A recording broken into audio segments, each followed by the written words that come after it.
రోజు రోజుకి గోల్డ్ రేట్లు పెరుగుతున్నాయి. తాకట్లో ఉన్న బంగారానికి వడ్డీలు పెరుగుతున్నాయని టెన్షన్ పడుతున్నారా? కొమ్మూరి గోల్డ్ వచ్చాక ఆ టెన్షనే పోయింది. కొమ్మూరి గోల్డ్. ఏపీ రాజకీయాల్లో ఒక కొత్త మార్పు కనిపిస్తుంది. ఏంటి అని అంటే జగన్ ని అరెస్ట్ చేస్తారా, జగన్ ని అరెస్ట్ చెయ్యొద్దు అని చెప్పేసి ఈ రెండు డిస్కషన్స్ జరిగినాయి సెంట్రల్ లోనే అని. ఎందుకంటే పవన్ కళ్యాణ్ అలాగే నాదెండ్ల మనోహర్ వీళ్ళిద్దరూ కూడా ఢిల్లీకి వెళ్ళినప్పుడు అక్కడ జరిగిన కొన్ని సీక్రెట్ సంభాషణల్లోని జగన్ గురించి మాత్రమే చాలాసేపు చర్చ జరిగిందంట. దానిలోని ఈ రెండింటి గురించి డిస్కషన్ వచ్చిందంట. కళ్యాణ్ గారు వీళ్ళు కూడా అరెస్ట్ చేసేద్దాము అని అంటే అమిత్ షా గారేమో అలా ఎలా కుదురుద్ది, ఆయన మాకు చిరకాల మిత్రుడు అని అన్నట్టుగా ఒక చిన్న స్టేట్మెంట్ ఏదో ఇచ్చారు అని. అయితే ఇది లోపల జరిగిందంతా బయటకు ఎలా వచ్చింది, దాన్ని ప్రొఫెసర్ నాగేశ్వరరావు గారు ఎలా బయటికి చెప్పగలిగారు. సో ఇలాంటి బాత్రూమ్ రాజకీయాల గురించి మనం గతంలో కూడా చర్చించాం. ఇదంతా ఒక ఎత్తు అయితే, మరో పక్క ఇన్ని రోజులు ఎక్కడో రెస్ట్ తీసుకుంటూ లండన్ వెళ్ళొచ్చిన జగన్ గారు ఈ రోజు ప్రెస్ మీట్ పెట్టారు.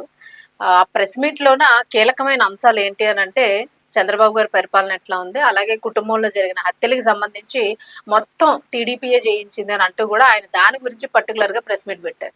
సో ఈ రెండింటికి ఏదైనా సింక్ అవుతోందా, ఇది మాట్లాడదాం. మనతో పాటు సీనియర్ జర్నలిస్ట్ డాక్టర్ దుర్గా వడ్ల. నమస్తే. నమస్తే అండి మేడం. ఏమనుకోవచ్చు అంటే అసలు మామూలుగానే ఒకటి కాంట్రవర్సీ అండి, జగన్ అరెస్ట్ చేసేయాలి అది ఇదని ఆయన అన్నారని, వీళ్ళు వద్దు అన్నారని. ఆల్రెడీ జగన్ కి సెంట్రల్ నుంచి చాలా పెద్ద కమిట్మెంటే ఉంది, ఇది ఎన్నో ఏళ్ళుగా నడుస్తా ఉంది, ఇది నడుస్తూనే ఉంటది అని. ఈలోపు ఈయన ప్రెస్ మీట్ పెట్టి మరి ఒకేసారి ఆయన నాగేశ్వరరావు గారు మాట్లాడడం వలన పాచికలు పారలేదు, ప్లాన్ మొత్తం పోయింది అనుకున్నారు ఏంటో. వెంటనే ఈయన బయటకు వచ్చి ప్రెస్ మీట్ పెట్టడం, ఎప్పుడో అయిపోయిన కార్యాల గురించి ఇప్పుడు మళ్ళీ బయటకు తీయడం, అది కూడా టీడీపీఏ చేసిందని అనడం. సో ఏమనుకోవచ్చు అసలు, ఏం చెప్పాలనుకుంటున్నారు జగన్? మనం నిన్ననే వస్తారనుకున్నాం కదా జగన్, ప్రెస్ మీట్ పెట్టండి జగన్ అన్నాం మనం. అవును, అప్పుడు ఇవాళ పెట్టారు. ఓ రోజు కాకితో కబురంది. యాక్చువల్లీ నిన్న ఎక్స్పెక్టెడ్, సరే ఇవాళ పెడతారేమో అనుకుంటే పెట్టాడు ఆయన. అయితే మీరు అన్నట్టుగా నాగేశ్వర్ ఏదైతే స్టేట్మెంట్స్ ఇచ్చారో, ఒక మంచి కథ అల్లి ఆ కథని ఆయన చాలా చక్కగా నేను అందరికి చెప్పగలిగాను అనుకున్నాడు.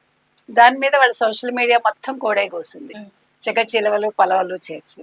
కానీ అన్ఫార్చునేట్లీ అది ఎవరు నమ్మల. ఏం జరిగిందంటే, సరేనయ్యా పవన్ కళ్యాణ్ వెళ్ళారు, పవన్ కళ్యాణ్ అరెస్ట్ చేయమన్నారు. ఆయన అరెస్ట్ చేయను, వాళ్ళు మాకు చిరకాల మిత్రులు, ఇంకా చంద్రబాబు నాయుడే మాకు వస్తాడు పోతాడు ఇన్స్టెంట్ ఏమంటారు మిత్రుడు, మాకు నీకెవరితోటి సంబంధం లేదు, నీకు అసలు జగన్ తోటి ఏంటి గొడవ ఏమీ లేదు కదా, నీకెందుకు ఇదంతాను, నువ్వు అసలు బయటకు వెళ్ళిపో అన్నట్టుగా మాట్లాడారు. అంటే కూటమిలో వచ్చి ప్రస్తుతం టెంపరీగా మనం ఉందాము, 2029కి మనం వెళ్ళిపోదాం అన్నట్టు బీజేపీ చెప్పినట్టుగా ఒక కథ.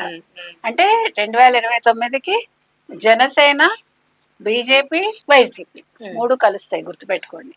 సో జగన్మోహన్ రెడ్డిని సీఎం చేస్తాడు పవన్. జనసేన, వైసీపీ, బీజేపీ తేడాగా ఉంది.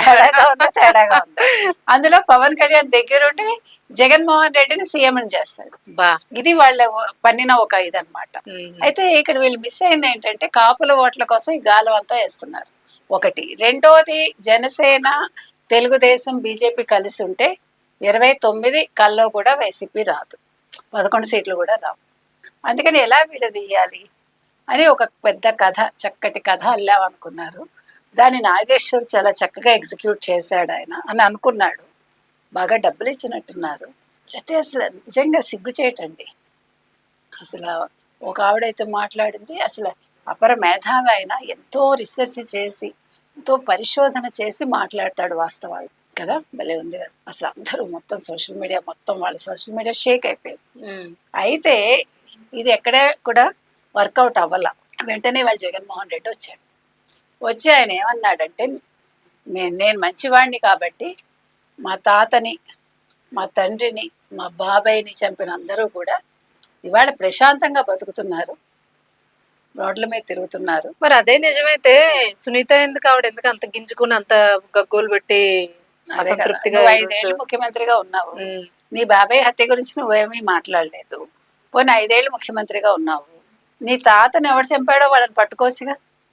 నువ్వు మంచోడువా చెడ్డోడువా తర్వాత, నీకు నిజంగా చంపిన వాళ్ళు తెలిస్తే ముఖ్యమంత్రి హోదాలో నువ్వు అరెస్ట్ చేయించలేవా? అవును, చేతిలో పని. అసలు అప్పుడు చాలా టైం ఉంది కూడా. ఏం పొన్న ఎండింగ్ లో ఏం జరగలేదు. తర్వాత వంగవీటి మోహన్ రంగా గురించి మాట్లాడాడు. నీకెందుకు ఇవాళ ప్రేమ వచ్చింది కాపుల మీద అంటే, ముద్రగడ పద్మనాభం తోటి నీకు వర్కౌట్ అవ్వలేదు, ఆయన కుటుంబాన్ని విడదీయగలిగాం, కానీ ఆయన వల్ల ఒక ఓటు రాలదని అర్థమైంది. సో ఇప్పుడు ఆయన మొత్తం టార్గెట్ పవన్ కళ్యాణ్. సో అందుకని ఇవాళ హత్య రాజకీయాలు తీసుకొచ్చాడు.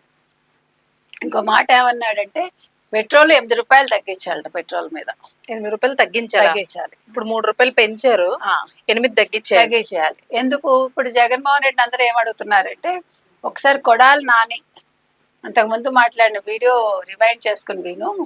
నీ హయాంలో 41 రూపాయలు ఎంత 22లో ఎంత ఉంది పెట్రోల్, నువ్వు మాట్లాడటం ఏంటి? కొడాలి నాని ఏం తిట్టాడు ఆ రోజు?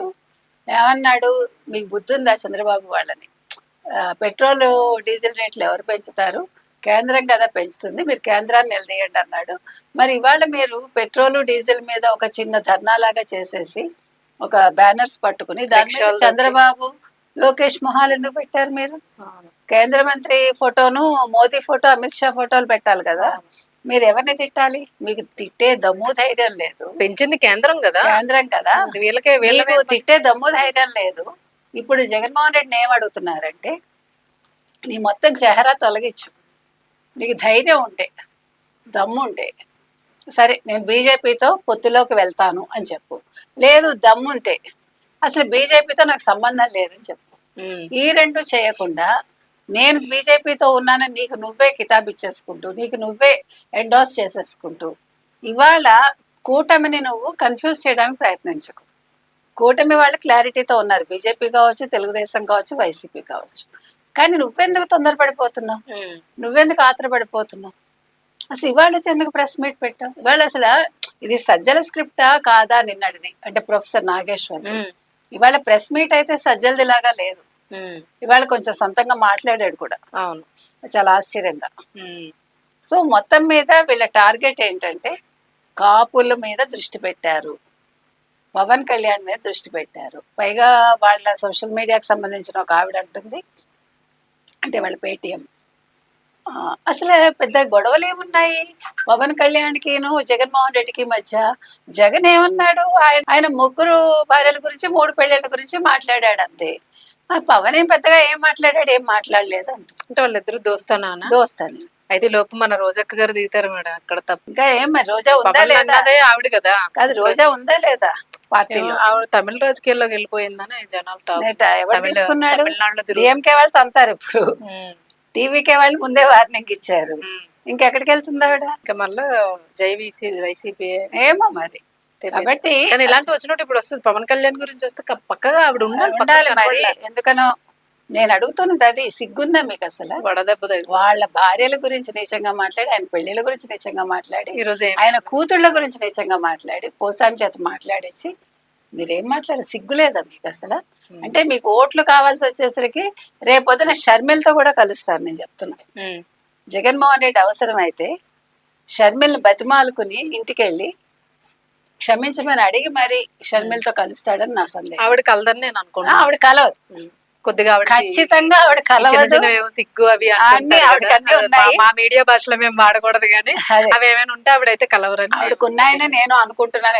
ఎందుకంటే ఇంతవరకు ఆవిడ రాజశేఖర్ రెడ్డి అసలైన వారసురాలుగా మనం చెప్పుకుంటున్నాం కాబట్టి ఆవిడ అలాంటి నీచ రాజకీయాలు చేయదు. ఎంత అన్నగారు వచ్చి బతిమాలినా ఆవిడ ఇంకా ఇంతకంటే నేను చెప్పను, మీరు అర్థం చేసుకోండి, పూరించుకోండి అంతే. రైట్. మొత్తానికి అయితే ప్రెస్ మీట్ పెట్టి ఈ విషయాలన్నీ మాట్లాడారు. మళ్ళా సూపర్ 6 ఫెయిల్యూర్, అసలు మావిగన్ అని చెప్పి భయపడిపోతున్నారు. భయపడ్డం కాదు, చంద్రబాబు నాయుడు పడుకుని ఉంటే మావిగన్ అంటే గుండాకి చచ్చిపోతుంది. గన్ను కదా మేడం, గన్ను గుర్తొస్తుంటే భయంగా ఉంటుంది. అందుకని మాది గొడ్డల పార్టీయా, మీది గన్ను పార్టీయా? మాది అంటే గొడ్డల పార్టీ అన్నాడు కదా ఆయన Chandrababu Naidu. Right madam, thank you madam. Thank you.